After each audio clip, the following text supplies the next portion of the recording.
In the golden sands of Egypt, where the Nile flows endlessly to the sea, a queen once ruled whose beauty, intelligence, and ambition became legend. Her name, Cleopatra. And her story, entwined with that of the Roman general Mark Antony, is one of the most beautiful and tragic romances of the ancient world. It is a story of passion and power, of two great figures bound by love, yet torn apart by politics, a story that echoes through time, whispered by the ruins of Alexandria, carried by the winds of history. Cleopatra VII was not just a queen, she was Egypt itself.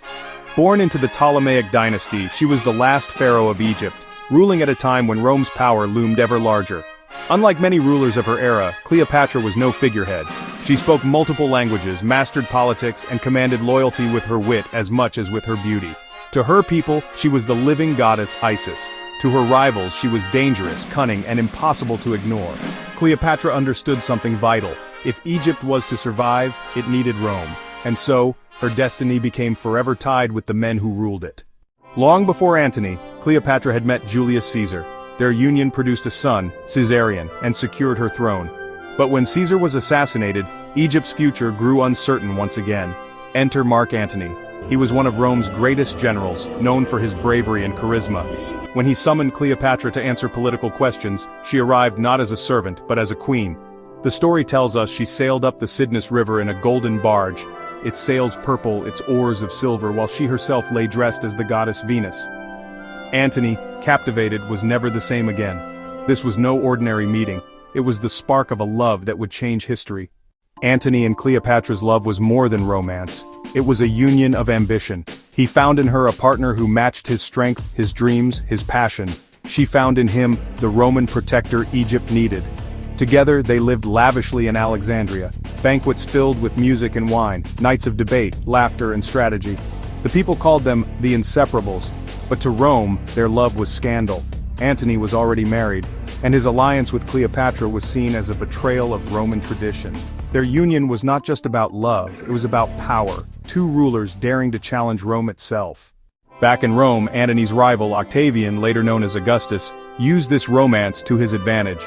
He painted Cleopatra as a temptress, a foreign queen who had bewitched Antony, turning him against his homeland. The stage was set for war. In 31 BCE, the fate of Egypt and Rome collided at the Battle of Actium. Antony and Cleopatra commanded their fleet against Octavian's forces, but the gods did not favor them. Confusion spread, morale crumbled, and in the heat of battle, Cleopatra's ships retreated. Antony, torn between duty and love, abandoned the fight to follow her. It was the beginning of the end. Defeated, Antony and Cleopatra returned to Alexandria. Their empire of dreams had fallen apart. When Octavian's army closed in, Antony was told falsely that Cleopatra had taken her own life. Heartbroken, he fell on his sword, whispering her name with his dying breath. But Cleopatra still lived. When she was brought to him, he died in her arms, their love ending in blood and sorrow. Octavian wanted her alive, for triumph in Rome, but Cleopatra, proud and unbroken, refused to be paraded as a trophy. In her final act of defiance, she chose death. Legend says she held a venomous asp to her breast, ending her life with dignity as a queen, and so, with her passing, ended the Ptolemaic dynasty. Egypt became a province of Rome, but Cleopatra's story was far from over. For 2,000 years, poets, playwrights, and painters have told and retold their story. Shakespeare immortalized them in verse. Artists painted their love in strokes of passion and tragedy. Historians debated whether it was politics or true romance that bound them together, but in the end, does it matter? Cleopatra and Antony's story reminds us that history is not only about wars and empires, it is about human hearts, about the choices we make when love and duty collide. Their tale is beautiful because it is human. Two powerful souls, caught in the tides of history, refusing to let go of each other even as the world fell apart. Cleopatra and Mark Antony did not win their war. They did not preserve their kingdoms. But they won something else: immortality and memory. Their love, though tragic, has outlived the empires that destroyed them. It whispers through the ruins of Egypt. It lingers in the pages of history.